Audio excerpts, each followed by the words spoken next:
ഒരു ഗതികേടിന്റെ ചിത്രമാണ് ഇന്നിവിടെ നമ്മളെ കാണിക്കുന്നത്.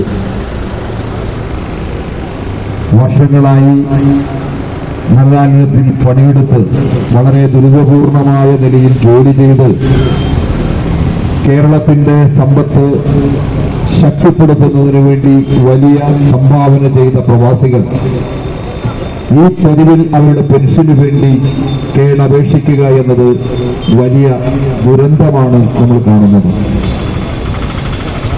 ഞാനതിന്റെ എല്ലാ വിശദാംശങ്ങളിലേക്കൊന്നും പോകുന്നില്ല. പ്രവാസികളെ കുറിച്ച് നമുക്കറിയാം, അവർ ഈ നാട്ടിൽ നിന്ന് പോകാൻ ആഗ്രഹിച്ചവരൊന്നുമല്ല. ജീവിത പ്രയാസങ്ങൾക്കിടയിൽ മറ്റൊരു ദേശത്ത് പോയി പണിയെടുത്ത് അവിടെ സ്വന്തം കുടുംബം പോറ്റുന്നതോടൊപ്പം ആ വിദേശ നയനം ശേഖരിച്ച് നമ്മുടെ നാടിന് സമ്പദ് വ്യവസ്ഥയ്ക്ക് കരുത്തു പകരാൻ വർഷങ്ങളോളം പ്രയത്നിച്ച ഒരു സമൂഹത്തിന്റെ പേരാണ് ഈ പ്രവാസി എന്ന് പറയുന്നത്. ഞാൻ നേരത്തെ പറഞ്ഞതുപോലെ നാട്ടിൽ നിന്നും പോകാൻ ഇഷ്ടപ്പെട്ടതുകൊണ്ടല്ല, അവർക്ക് അവരുടെ ജീവിതം കരുപ്പിടിപ്പിക്കാൻ ഇവിടെ നിൽക്കാൻ കഴിയാത്ത ഒരു സ്ഥിതിവിശേഷം തൊഴിലുമായി ബന്ധപ്പെട്ടുകൊണ്ട് കിട്ടാതിരുന്നപ്പോ കടവും മറ്റു കാര്യങ്ങളും ഒക്കെ മേടിച്ചാണെങ്കിലും പോയി പണിയെടുത്ത് വർഷങ്ങളോളം നാട്ടിൽ നിന്ന് വിട്ടുനിന്നവരാണ്.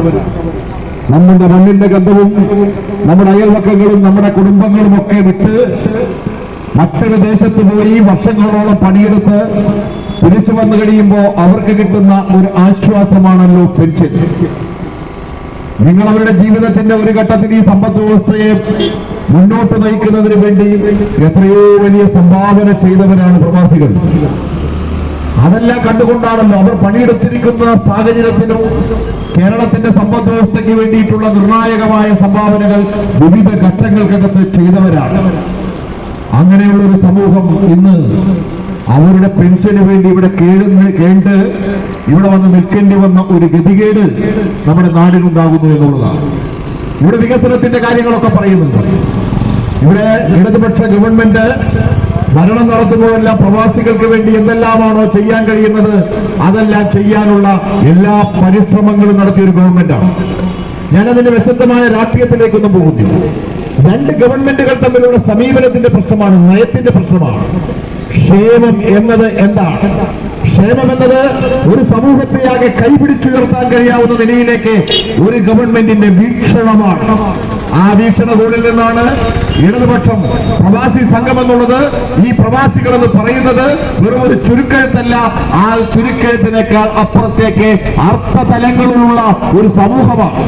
ആ അർത്ഥതലങ്ങളുള്ള സമൂഹം നമ്മുടെ കേരളത്തിൽ ചെയ്യുന്ന സംഭാവനകളെ നന്ദിയോടെ സ്മരിക്കുകയും അവർ റിട്ടയർഡായി ഇവിടെ വരുമ്പോ അവരെ എങ്ങനെ സംരക്ഷിക്കാൻ കഴിയും എന്ന ആലോചനകൾ എന്നുള്ളത് ഒരു ഗവൺമെന്റിന്റെ നിലപാടാണ്. ആ നിലപാട് ഇടതുപക്ഷത്തിനുണ്ടായിരുന്നു.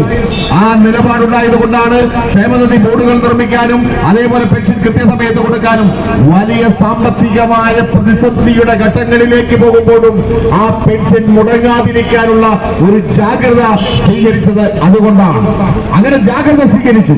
ആ ജാഗ്രത സ്വീകരിച്ച് എല്ലാ പ്രതിസന്ധി ഘട്ടങ്ങളിലും അത് കൊടുക്കാനുള്ള തീരുമാനമെടുക്കുന്നത് ഓരോ നിലപാടാണ്. ഇപ്പോ എന്തുകൊണ്ട് സാധിക്കുന്നില്ല? ഞാനതിന്റെ എല്ലാ വിശദാംശങ്ങളിലേക്കൊന്നും പോവുകയല്ല. നിങ്ങളെല്ലാം പറഞ്ഞു പൂക്കി മുഖ്യമന്ത്രിയാണ്. ഞാൻ പൂക്കി എന്ന് വിളിക്കാനൊന്നും ആഗ്രഹിക്കുന്നില്ല. ഒന്ന് രണ്ട് അക്ഷരം മാറ്റിയാണ് വിളിക്കുന്നത്. അതിനോടൊപ്പം ആദ്യത്തെ അക്ഷരം നിർത്തിക്കോട്ടെ, വേറെ ചില അക്ഷരങ്ങൾ അതിനോട് ചേർക്കേണ്ടി വരും. അങ്ങനെയല്ലേ ഈ പ്രവാസികളോട് ചെയ്തുകൊണ്ടിരിക്കുന്നത്. അല്ലാണ്ട് പൂക്കി എന്ന് വിളിക്കാന്ന് പറഞ്ഞാൽ അതൊരു എന്താ ടെക്നിക്കലായി എന്താ പറയുക, ബ്ലോഗർമാരും മറ്റുമെല്ലാം ഹൈപ്പ് ചെയ്യാൻ വേണ്ടി വിളിക്കുന്നതാണ്. നമുക്ക് ആ പേര് വിളിക്കാൻ പറ്റില്ല. 3 മാസം പെൻഷൻ മുടങ്ങി ഇവിടെ പറയുന്ന പോലെ ഒന്നും കിട്ടുമോ എന്ന ധാരണയില്ലാത്ത ആളെ പൂക്കി എന്നല്ല വിളിക്കുന്നത്. ആ ഒന്നാമത്തെ അക്ഷരത്തിന് ശേഷം വേറെ ചില അക്ഷരങ്ങൾ അവിടെ ചേർക്കേണ്ടി വരും. ഞങ്ങൾ അങ്ങനെ പറയുന്നില്ല, പക്ഷെ പറയിപ്പിക്കരുത്. ആ പറയിപ്പിക്കാതിരിക്കാനുള്ള ജാഗ്രത നമുക്കുണ്ടാകണമെന്നുള്ളതാണ്. ഞങ്ങൾക്ക് എല്ലാവർക്കും ഇവിടെ വന്ന് ഈ രാവിലെ ഇവിടെ ഈ പ്രവാസി ഇതിന്റെ മുമ്പിൽ വന്ന് സമരം ചെയ്യാനൊന്നും ഇഷ്ടമുണ്ടായിട്ടൊന്നുമല്ല. സമരം ചെയ്യാൻ ഇഷ്ടമുണ്ടായിട്ടില്ല. സമരം ചെയ്യുന്നത് എന്തുകൊണ്ടാണ്? നിങ്ങളുടെ നിലപാടുകളാണ്. എന്തെല്ലാം തള്ളുകളാണ് ഇവിടെ പറഞ്ഞിരുന്നത്. എന്തെല്ലാം വിസ്മയങ്ങളാണ്. ഇതാണ് വിസ്മയം. 3 മാസക്കാലം ഇവർക്ക് പെൻഷൻ മുടങ്ങുന്നത് ഒരു വിസ്മയത്തിന്റെ കണക്കിലാണോ നിങ്ങൾ കൂട്ടുന്നത്? ഇതെന്തൊരു വിസ്മയമാണോ? പാവപ്പെട്ടവർ എത്രയോ വർഷക്കാലം പോയി പണിയെടുത്ത് ആ പണിയെടുത്ത കാശിന്റെ ഒരു വിഹിതം കേരളത്തിന്റെ സമ്പദ് വ്യവസ്ഥയെ പിടിച്ചു കെട്ടി ഉയർത്താൻ വേണ്ടി ശ്രമിച്ച പാവപ്പെട്ട ഈ പ്രവാസികൾ ഇന്ന് 3 മാസത്തെ പെൻഷന് വേണ്ടി നിങ്ങളുടെ മുന്നിൽ വന്ന് കേടോ എന്ന് പറഞ്ഞാൽ ഞങ്ങൾക്ക് സൗകര്യമില്ല എന്ന് പറയാനായിരിക്കും. അത് മേടിച്ചെടുക്കാനുള്ള ഊർജ്ജമുള്ള പ്രസ്ഥാനമാണ് എന്ന് ഞങ്ങൾക്ക് പറയേണ്ടി വരും. ഇവർ ഒറ്റയ്ക്കൊന്നുമല്ല. നിങ്ങൾ ധാരണയുടെ പ്രവാസികൾ എന്ന് പറയുന്നത് പോയി വന്നവർ മാത്രമല്ല, ഇതിനേക്കാൾ വലിയ സംഘടനാപരമായ പിന്തുണ ഉള്ള ഒരു പ്രസ്ഥാനമാണ്. അവർ പ്രവാസികളായി മാത്രം നിങ്ങൾ കാണരുത്, അവർ മാത്രമുള്ള സംഘടനയെ കാണരുത്. അതിനെ കരുത്തോടെ പിന്തുണയ്ക്കാനുള്ള ഒരു ഇടതുപക്ഷ പ്രസ്ഥാനത്തിന്റെ കരുത്ത് ഇതിനോടൊപ്പം ഉണ്ട് എന്ന് നിങ്ങൾ മനസ്സിലാക്കണം. അത് മനസ്സിലാക്കുമ്പോ നിങ്ങൾക്ക് ഈ പറയുന്നത് പോലെ കൊടുക്കേണ്ടി വരും. ഈ സമരം ഒരു അലയാണ്. ആ അല ഒരു കൊടുങ്കാറ്റാകാതിരിക്കാൻ, അതൊരു കൊടുങ്കാറ്റാകാതിരിക്കാനുള്ള ജാഗ്രത പൂക്കിക്കുണ്ടാകുന്നതല്ല. സോറി, ഞാൻ അങ്ങനെ വിളിക്കാറില്ല. ഉണ്ടാകുന്നത് നല്ലതാണ്. എന്ത് പൂക്കിയാണ് എനിക്ക് മനസ്സിലാവുന്നില്ല. നിങ്ങളൊക്കെ ഇങ്ങനെ വിളിച്ച് പ്രോത്സാഹിപ്പിക്കേണ്ട കാര്യമൊന്നുമില്ല. ഒരു പൂക്കിയുമല്ല, എല്ലാം വിറ്റുകൊണ്ടിരിക്കുക. ഇവിടെ പ്രവാസികളും അതേപോലെ ആളുകളൊക്കെ സംഭാവന ചെയ്യുന്ന പുതിയൊരു ഇന്ന് ഈ പെൻഷൻ വാങ്ങുന്നവര് അവർക്ക് ഒരു നേരത്തെ മരുന്ന് വാങ്ങാനാ പറയുന്നത്. ഒരു നേരത്തെ മരുന്ന് വാങ്ങാൻ മക്കളുടെ മുന്നിൽ, ബന്ധുക്കളുടെ മുന്നിൽ കൈ നീട്ടാതെ പുറത്തുപോയി ഒരു ചായ കഴിക്കാൻ അതിനവരുടെ അവകാശമാണ്. ഈ രാജ്യത്തെ സമ്പത്ത് കാത്ത സൈന്യമാണവർ. അത് നിങ്ങൾ തിരിച്ചറിയണം. അതിർത്തി കാക്കുന്ന സൈന്യമുള്ളത് കൊണ്ടാണ് നമ്മൾ സമാധാനമായി ജീവിക്കുന്നതെങ്കിൽ ഈ രാജ്യത്തിന്റെ സമ്പത്ത് കാക്കുന്ന സൈന്യമായിട്ടുള്ള പ്രവർത്തികളാണ് ഈ രാജ്യം ഇന്ന് സുഭിക്ഷമായി മുന്നോട്ട് പോകുന്നത്. ഇന്ന് ഈ കാണുന്ന ആഡംബരങ്ങളെല്ലാം ഉണ്ടായിട്ടുള്ളത്. അതുകൊണ്ട് നിങ്ങൾ പരിഗണിക്കണം. അപമാനിക്കരുത്, നിങ്ങൾ അധിക്ഷേപിക്കരുത്. ഞങ്ങളുടെ അവകാശങ്ങൾ തന്നെ തീരൂ. അതിനൊരു വിട്ടുവീഴ്ചയും ഉണ്ടാവാൻ പാടില്ല. ഇത് താക്കീതാണ്, സൂചനയാണ്. ഇനിയും അങ്ങോട്ട് ഇനിയും ഞങ്ങളെ തെരുവിലിറക്കാൻ ഇടവരുത്തരുത്. ഇന്ന് 4 ജില്ലകളിൽ നിന്ന് വന്നിട്ടുള്ളത് വെറും പ്രധാന പ്രവർത്തകർ മാത്രമാണ്. പ്രവാസി സമൂഹം എന്നടക്കം വന്നാൽ ഞങ്ങൾ ഇരച്ചു കയറിയാൽ നിങ്ങൾക്ക് തടഞ്ഞു നിർത്താൻ കഴിയില്ല.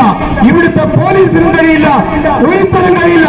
ഭരണകൂടങ്ങളെ ഞങ്ങൾക്കറിയാൻ നിരക്ക് നിർത്താൻ അത് നിങ്ങൾ തിരിച്ചറിയണം. പാവപ്പെട്ട പ്രവാസികളെ നിങ്ങൾ അപമാനിക്കരുത്, ആക്ഷേപിക്കരുത്. പ്രിയപ്പെട്ട സർക്കാരിനോട് ഞങ്ങൾക്ക് വളരെ വിനയത്തോടുകൂടി പറയാനുള്ളത്, കഴിഞ്ഞ 10 വർഷം കൊണ്ട് ഞങ്ങൾക്കൊട്ടനവധി ആവശ്യങ്ങൾ നിറവേറ്റി തന്ന സർക്കാരാണ്. നിങ്ങളതൊന്നും ഇല്ലായ്മ ചെയ്യാൻ മുന്നോട്ട് വരേണ്ട. നിങ്ങൾക്ക് തെറ്റായ ധാരണയാണത്. ഞങ്ങൾ അടങ്ങിയിരിക്കുമെന്നുള്ള തെറ്റായ ധാരണ ലോക കേരള സഭയടക്കം ആ ലോക കേരള സഭയെ ഉൾപ്പെടുത്തിക്കൊണ്ട് നിരവധിയായ